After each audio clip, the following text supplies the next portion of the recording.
Why are you doing this? That's a very good question.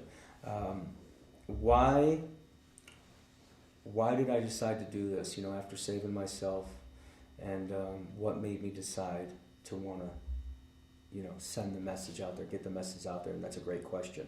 And the reason is very simple, and it may shock a lot of people. It's of course I want to help people, but it's almost selfish because I get such an incredible feeling from helping people that it solidifies the fact that I'm going to stay clean and sober. And I know that people don't understand that it's pretty selfish, really. It's a selfish reason. I help people because I want to stay sober. But the best part about it is also, on the flip side of that coin, is I get to see the look on their face. I get to help people. I get to see people come in, or young kids that may be struggling, and then see them a couple years later and they flourish. They're doing good in school. They're even talking about college, and they have that twinkle in their eye, and they're just so much happier than they were when I first met them.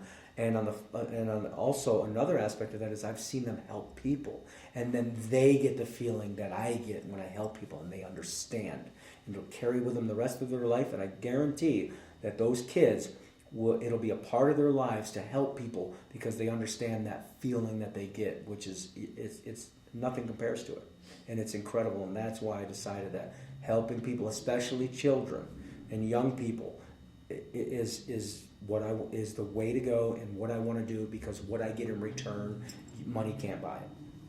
Okay, hi everybody, my name is Eddie, and does everybody know why you're here? No. Kai probably told you that this was anti-drug, alcohol, and tobacco curriculum, Yeah. right? But it's actually a hand-to-hand combat, so I need my first... No, I'm just kidding. Relax. So, I'd like to talk to you about, first off, I just let you a little background about myself.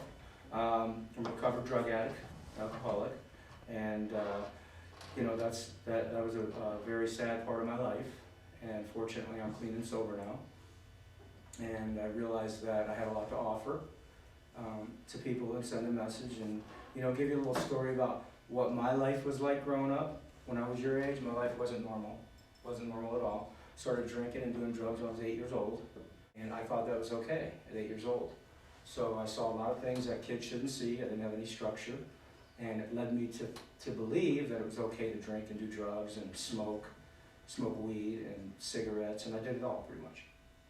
And looking back on it, it's so nice to see, everybody playing tennis and doing sports and being involved with quality people like Kai and Gabriel here, people that know how to give structure, and teach structure and educate kids and just bring them up the right way. And unfortunately, don't get me wrong, my parents loved me. They just didn't know any better. And that's the thing, because when they grew up, they saw what they saw. They saw their parents drinking and doing drugs, and they did the same thing. So I had to break the cycle. Looking back on it, I wouldn't change a thing. However, I don't regret it.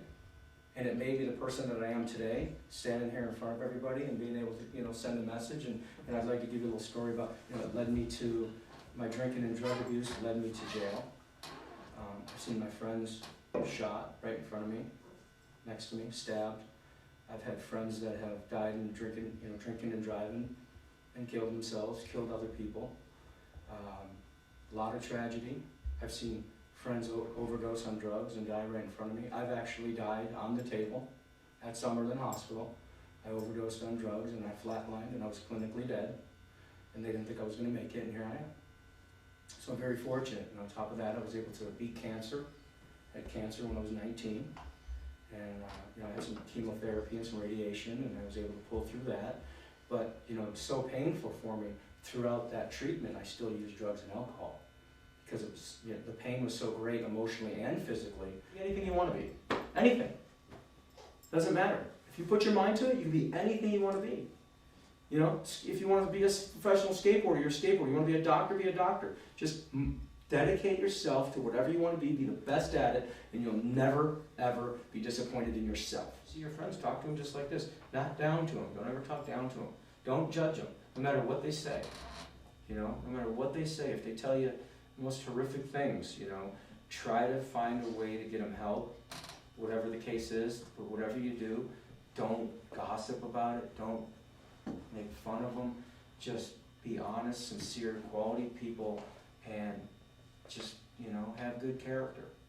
And if someone tells you something in confidence, keep that, you know, in confidence. And if it really is a really bad thing that's happening to them, then try to find the right way to get them help without making it seem like you're snitched on them, you know, or told on them, or you know, whatever you want to call it. And that's it, you know, just like I'm talking to you. You'll turn around, and trust me, what we did today, it will come in handy.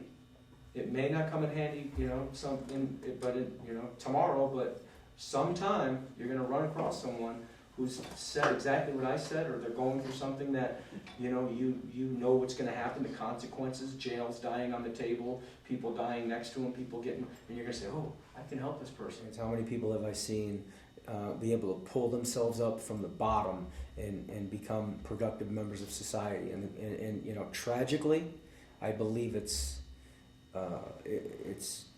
2 or 3% of drug addicts and alcoholics are able to actually become clean and sober and recover and be productive members of society. And if you think about that, that's tragic. You know, that's 20 in every 1,000 people. And that's really, really low. And I was the 98% who couldn't recover for years and years and years. And that 2% just eluded me, and I didn't know what to do. And finally, I was able to reach out, find a support group, speak up, dedicate myself to being clean and sober. But the key to being in that 2%, which is being clean and sober, was to help people. Because when I help people, I get the feeling it makes you feel all warm and tingly inside. It gives you self-esteem, self-respect. You feel so good about yourself that is the only thing that finally allowed me to stay clean and sober was service work, helping other people. You know, the moral of the story is stay on the right path. If you see someone that's getting off path, do the right thing. You know, you'll feel good about yourself. Help them. Always be willing to listen, if they're your friends especially. I mean, you know, to anybody, but the point is with your friends, be loyal, be true, be honest, don't gossip, don't bully, don't let anybody be bullied, speak up, and just, more than anything, don't let anybody peer pressure you into using drugs, alcohol, and even cigarettes. No matter how cool you see these people think they are smoking cigarettes, it's horrible for you. I'm not here for the glory. I'm here because it's actually an epidemic. Drugs are so easily accessible on the streets. Alcohol is one of the most easily accessible drugs there are, and alcohol is a drug. Tobacco, it's an epidemic. It's tragic. Kids think it's cool, and it's not cool. And I'm here to tell you that if anyone's pressuring you or trying to tell you it's okay to drink, drug, or smoke cigarettes, it's not. Run from them. Little man, thank you so much. Thank you. Oh, thank you. Did I miss anybody over here?